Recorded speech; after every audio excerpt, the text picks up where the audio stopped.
Design practices everywhere are shifting due to the greater influence of multidisciplinary collaboration.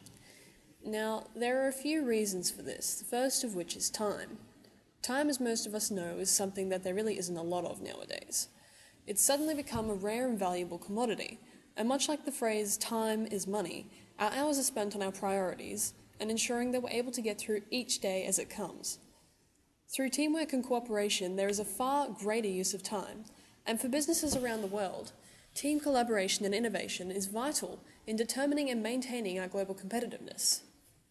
Some of the greatest ideas and learning occur in groups, especially when there are other people to give feedback. And when looking at design, it's truly a contact sport. It demands that we bring all of our senses to the task and that we apply the very best of our thinking, our feeling, and our doing to the challenge that we have at hand.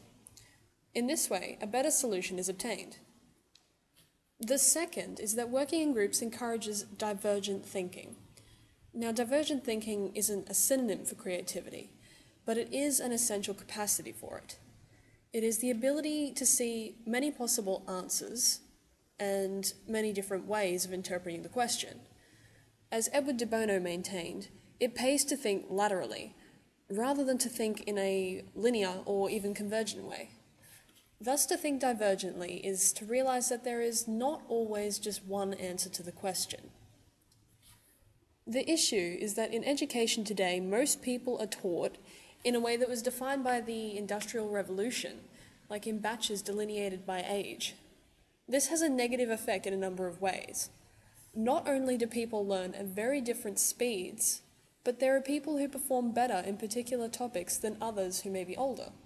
I personally happen to know several university students who work better during certain hours of the day, or even at night.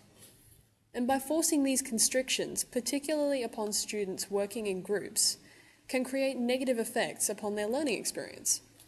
For example, some people are better in smaller groups, or some in larger groups, or even sometimes they may prefer to be on their own.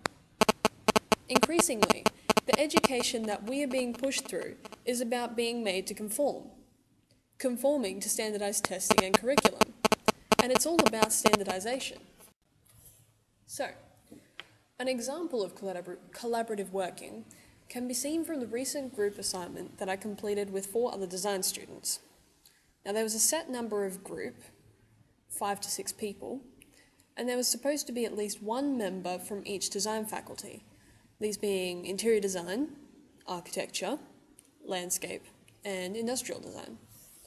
As it was, there were 3 architects, 1 interior designer, and 1 industrial designer, whereas there was no landscape designer at all. Now, the project focus was to design a green learning pod. It was to have connections to the on-campus library and resources, and yet still be physically separate.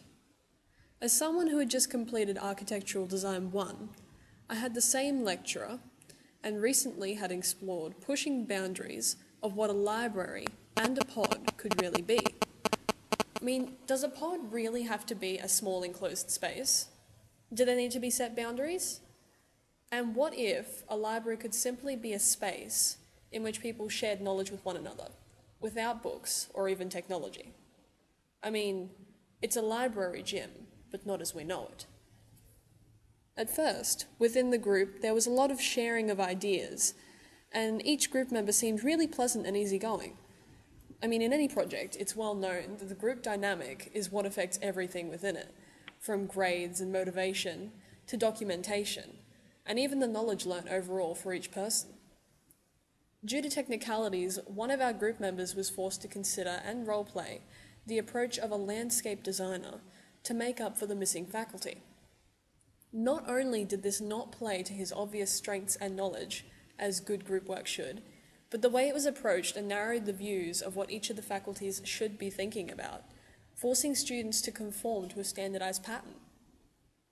The group's use of collaborative tools increased due to the belief that everyone was equally engaged and involved in the project, until a point closer to the end of the piece, where a few of the group members pushed above and beyond the amount of group work that the others were doing. And whilst there was a certain amount of paperwork taken during the meetings, The successful collaboration meant that there were less notes needed than if there had been conflict. In fact, there was a joke going around that we seemed almost too relaxed, so there must have been something going on behind the scenes that the tutors didn't know about. Which was false, of course, but the laid-back atmosphere was one that made it hard to get things done. But get done it did. Probably the best advice I've ever had about group work actually came from my high school English teacher, who said, "Work to your strengths and everyone will pull their weight." Having experienced 3 years or so of collaborative design within my faculty, I can honestly say that she was right.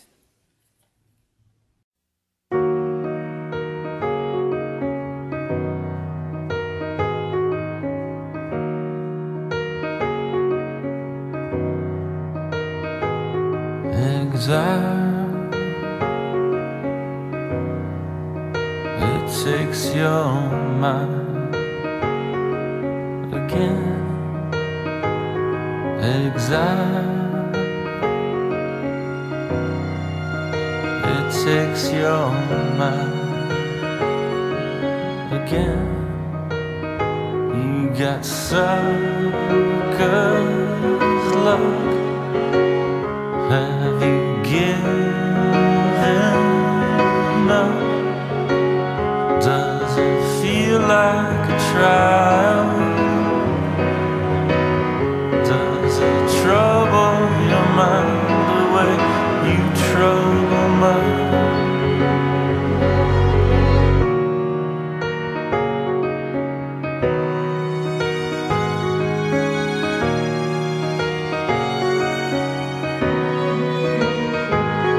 Exile, it takes your mind